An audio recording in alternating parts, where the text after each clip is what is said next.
2014 में प्रधानमंत्री नरेंद्र मोदी इस देश के प्रधानमंत्री के रूप में शपथ लेते हैं और उसके बाद 2018 में एक बार वह बनारस आते हैं, प्रयागराज जाते हैं। वहां पे उन्होंने सफाई कर्मियों के पांव को पूजने का काम किया था। और हम जिस समय यहाँ पे खड़े हैं, ये दिलदार नगर पंचायत का वार्ड नंबर 11 का वो एरिया है जिसमें तत्कालीन अखिलेश सरकार 2012 से 2017 के बीच यहाँ पे सफाई कर्मियों के लिए लगभग 45 सफाई कर्मी हैं। यहाँ के लोगों ने जो बताया हमें, उसके हिसाब से लगभग 45 सफाई कर्मियों के लिए आवासीय एरिया G+4 का आवासीय एरिया तैयार किया जाना था, जिसमें नगर पंचायत को साफ करने वाले उन तमाम लोगों को रहने के लिए आवास दिया जाना था, जो इस शहर की पूरी सफाई व्यवस्था की देख रेख करते। लेकिन आप देख सकते हैं यह किस कदर भ्रष्टाचार की भेंट चढ़ा। लगभग 10 साल गुजर जाने के बावजूद इसकी स्थिति यह है कि सिर्फ ग्राउंड फ्लोर तैयार हुआ है और इसमें यहाँ के सफाई कर्मी अपनी व्यवस्था के हिसाब से इन जो बनाया गया है उसमें रहने की अब कोशिश कर रहे हैं, अपने परिवारों के साथ रहने की कोशिश कर रहे हैं। अब सवाल यह है कि जीरो टॉलरेंस की नीति पर बात करने वाली योगी सरकार में भी भ्रष्टाचार को लेकर के अभी किसी तरह का कोई बड़ा कदम नहीं उठाया गया है, जबकि इस पूरे मामले का संज्ञान जिलाधिकारी गाजीपुर और जिलाधिकारी के आदेश पर यहाँ पे एसडीएम आकर जांच भी कर चुके हैं। शौचालय की जो बात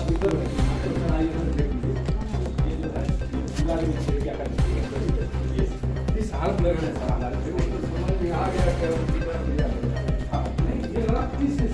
सर, जो नगर को साफ करने की जिनकी जिम्मेदारी है वो देखिए किस स्थिति में है।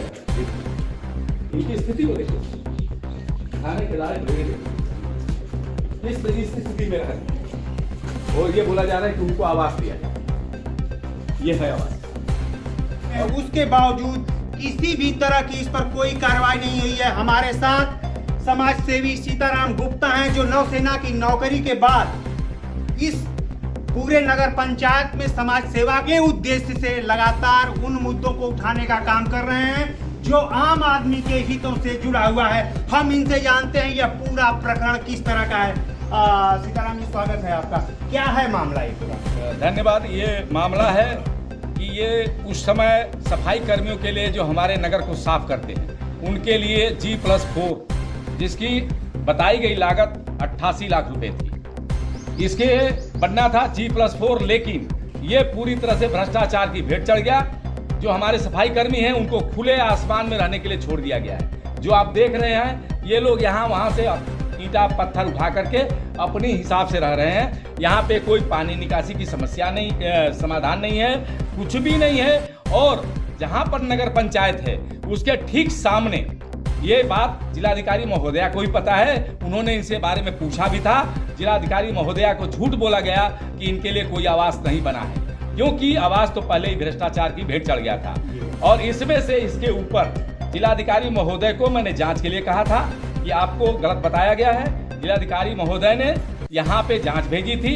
एसडीएम सेवराई माननीय राजेश जी चौरसिया जी आए थे, यहाँ पूरी तरह से जांच किए, रिपोर्ट भी लगा दिए हैं। और उसमें ये पाया गया है कि इसमें जितना पैसा वहाँ बताने के अनुसार जो पहला व्यवस्था है उसमें करीब 37 लाख रुपए और 12 लाख रुपए ये शौचालय बगल में बना है, उसका भुगतान हो चुका है, लेकिन उसका आहरण हो चुका है, लेकिन कहीं पर भी कोई भवन निर्माण नहीं हुआ है। आप यहाँ रहते हैं, क्या नाम है आपका? लक्ष्मण राव।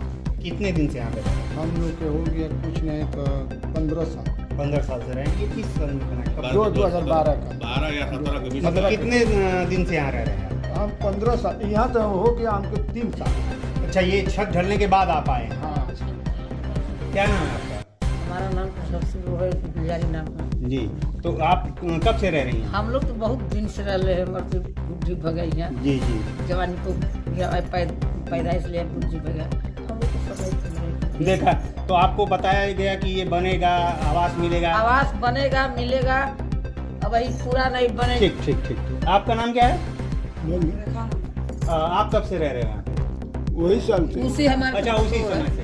आपका नाम क्या है? उसी का पत्तों है। हमारा हाँ, पत्तों तो सिर्फ इसी तरह बना के दिए हैं इसकी, ये जो आप लोगों ने ईटा पत्थर अपने कुछ से लग, बना रहे हैं, अपने से बना के रहे सिर्फ ये ढला हुआ था हैं। और लैट्रिन बाथरूम।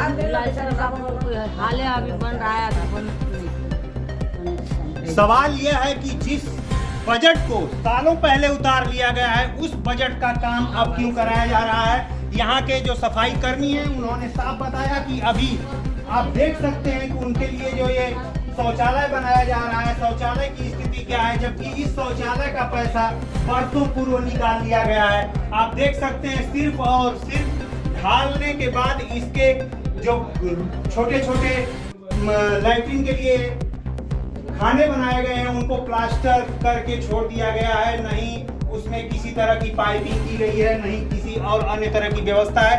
पूरी की पूरी सीलन इसमें है, अंधेरा है। अब सवाल यह है कि अगर इस बजट को सालों पहले निकाल लिया गया है तो फिर इस पर काम इस समय क्यों कराया जा रहा है? बता दें कि योगी सरकार जीरो टॉलरेंस के लिए लगातार तैयार है और उसके अधिकारी उन कामों को लगातार कर रहे हैं जिससे आम जनता को सहूलियत मिल सके, लेकिन पुराने अधिकारियों और उन नेताओं के कारगुजारियों का ही यह परिणाम है कि शहर को साफ सफाई रखने की जिम्मेदारी जिनके पास है उनके लिए भी सरकारें आवास उपलब्ध कराने में सक्षम नहीं है, या फिर यह पूरी योजना भ्रष्टाचार का शिकार हो चुकी है।